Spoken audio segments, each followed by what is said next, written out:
Hi guys, this is Vance at welcome again to my YouTube channel. So kung bago ka pa lang sa aking channel, huwag pong kalimutang mag-subscribe at syempre po, hit the notification bell.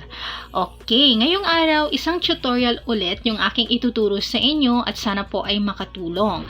So ito po ay kung paano po papalitan yung notification sound ng Messenger. Di ba may default sound siya? At kung sawa ka na dun, pwede po natin itong papalitan. Okay.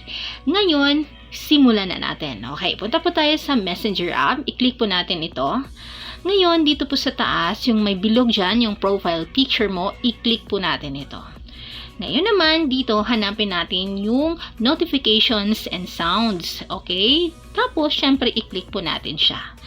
Ngayon, dito po sa ringtone, okay, kung napapansin niyo hindi po Messenger yung nakalagay sa akin or yung default sound ng Messenger. Okay, ang nakalagay dyan is Blue Meteor Showers. Okay, i-click po natin. Ngayon po guys, ito po, yan na sound, yun po yung default sound. Sa akin po, iniba ko. The reason is, nalilito po kami dito sa bahay kung sinong phone po yung may tumatawag kasi pare-pareho po lahat ng notification sound. Kaya sa akin, iniba ko para alam ko na cellphone ko yung, or yung sa akin pala yung may tumatawag.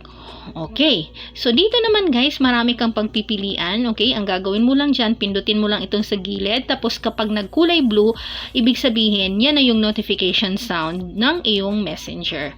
So, kapag ito po guys ay may tumatawag sa inyo. Yan po. So, i-click mo lang. Sa akin yan kasi yung gusto ko. Kaya, yan yung aking i-click. So, kapag nagkulay blue, okay na po yan. So, kung nagustuhan mo yung video na ito at sa tingin mo ay nakatulong sa inyo or sa iyo, huwag mo pong kalimutang i-like. At kung may tanong po, comment lang po sa baba. Maraming salamat po sa inyong panunod. God bless you all!